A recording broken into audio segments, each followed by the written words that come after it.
नमस्कार, आपले स्वागत आहे माझ्या चॅनलवर। आणि आज आपण पाहणार आहोत ओल्या नारळाची खुसखुशीत अशी वडीचा हा प्रकार।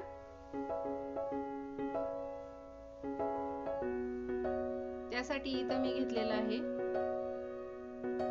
हा नारळ आहे आणि या नारळाच्या पाटीचा भाग मी काढून घेतलेला आहे आणि पातळ असे काप करून घेतलेले आहेत। आता इथे साहित्य घेतलेलं आहे। 2 कप दूध घेतलेले आहे, 2 चमचे तूप घेतलेले आहे, 1 वाटी साखर घेतलेली आहे आणि छोटी वाटी मिल्क पावडर घेतलेला आहे। तर मिक्सरच्या भांड्यामध्ये आता हे काप थोडे थोडे घालून आपण जे 2 कप दूध घेतलेलं होतं ते दूध घालून याची पेस्ट बनवून घ्यायची।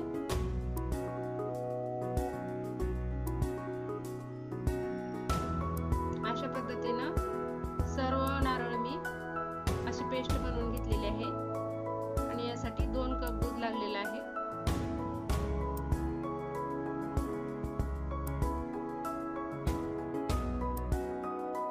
आणि इथं कढई गरम झालेली आहे। यामध्ये आता हे आपण जे बॅटर तयार केलेलं होतं नारळाचं ते ओतून घ्यायचंय आणि व्यवस्थित असं परतून घ्यायचंय। खाली चिकटणार नाही याची काळजी घ्यायची। हाय फ्लेम वरती सुरुवातीला आपण हे परतायचंय आणि थोडंसं दूध आटल्यानंतर लो फ्लेम वरती हे आपल्याला परतून घ्यायचंय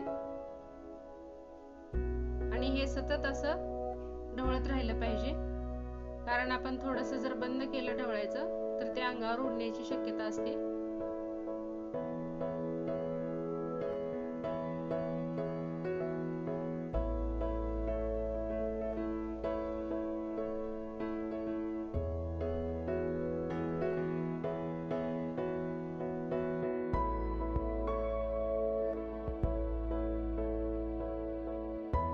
आणि शक्यतो ह्या वड्या नॉनस्टिकच्या कढईमध्ये केल्या तर ते चिटकणारही नाही, करपणारही नाही आणि ते व्यवस्थित होतील।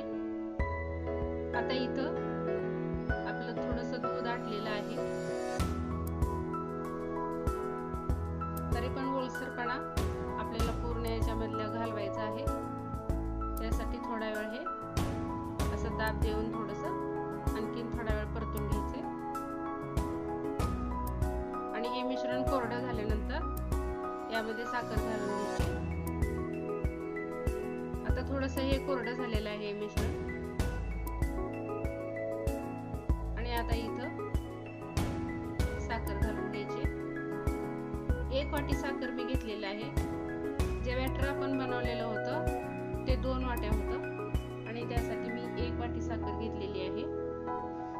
तर तुम्ही साखरेचं प्रमाण कमी जास्त करू शकता।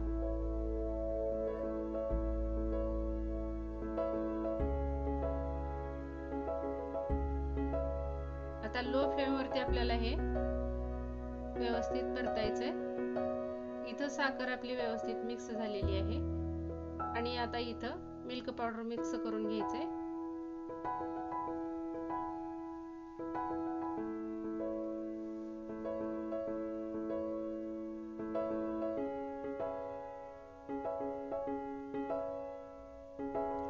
इथं तुम्ही मिल्क पावडरच्या ऐवजी मावा असेल तर माव्याचा पण वापर करू शकता, त्याने पण वड्या खूप छान आणि खुसखुशीत होतात।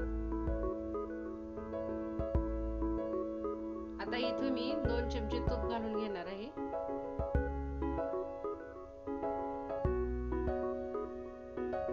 आणि इथे तुपाऐवजी तुम्ही मलाई पण वापरू शकता आणि तूप हे ऑप्शनल आहे, तुमच्या आवडीनुसार तुम्ही घालू शकता किंवा नाही घातलं तरीही चालेल। तर आता हे मिश्रण आपल्याला व्यवस्थित परतायचं आहे आणि खाली चिटकणार नाही याची पण काळजी घ्यायची आहे।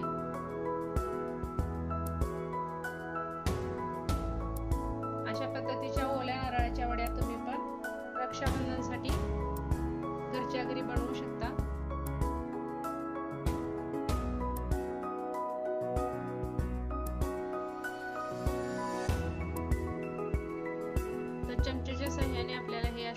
दाब देऊन व्यवस्थित यातलं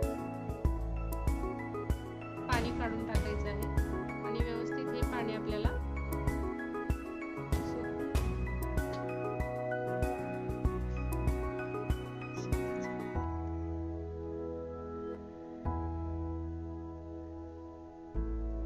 आता इथं सर्व आतलं आपलं पाणी सुकलेलं आहे आणि कोरडं कोरडं होत आहे। याची गोळी बनेल इतपत आपल्याला हे परतायचं आहे आणि गॅस बंद केल्यानंतर पण आपल्याला 5-10 मिनिटं थोडंसं परतायचं आहे। आणि आता इथं ताटाला मी थोडंसं तूप लावून घेतलेलं आहे।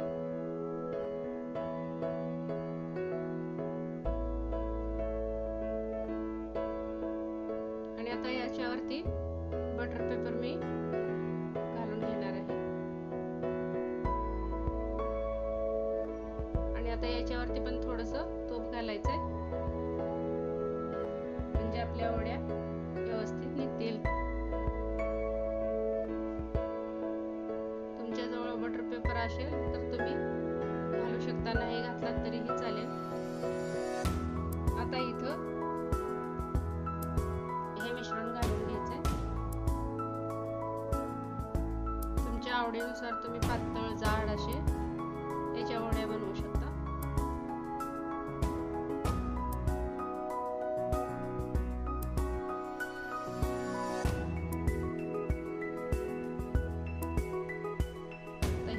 थोडंसंच असल्यामुळं पूर्ण ताट भरून हे घेतलेलं नाही, अर्ध्या ताटामध्येच हे तुम्हाला करून दाखवत आहे।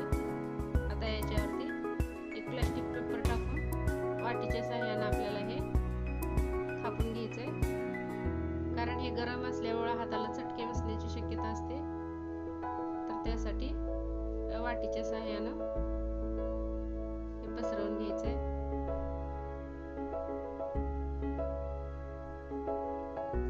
छान असं वाटीच्या सहाय्याने हे पसरलं जाते। आणि आता इथं तुम्ही तुमच्या आवडीनुसार काजू बदाम काप घालू शकता।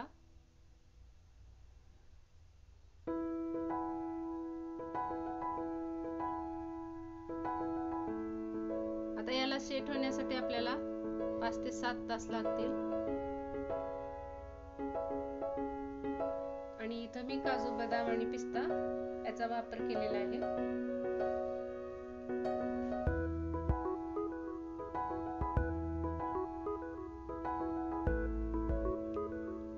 आता आणखीन एकदा याच्यावरती प्लास्टिक पेपर टाकून मी वाटीच्या सहाय्याने थोडंसं दाब देऊन घेणार आहे।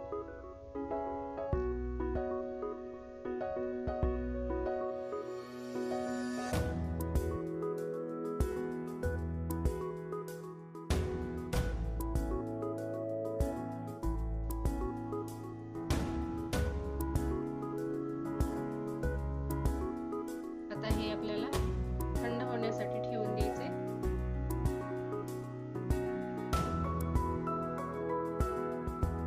पाच ते 7 तासानंतर याच्या आपल्याला वड्या पाडून घ्यायचे। तर इथं व्यवस्थित असं आपलं हे मिश्रण आपलं सेट झालेलं आहे। तर आता याचे काप तुमच्या आवडीनुसार तुम्ही काढू शकता।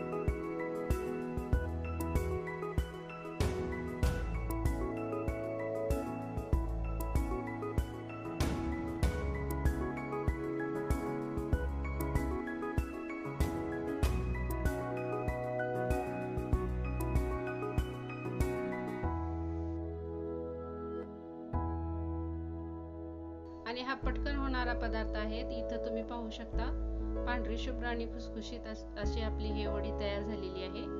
आणि हा व्हिडिओ तुम्हाला जर आवडला असेल तर नक्की लाईक करा आणि माझ्या चॅनलवर जर तुम्ही नवीन असाल तर सबस्क्राईब करा। आता भेटूया पुढच्या व्हिडिओमध्ये।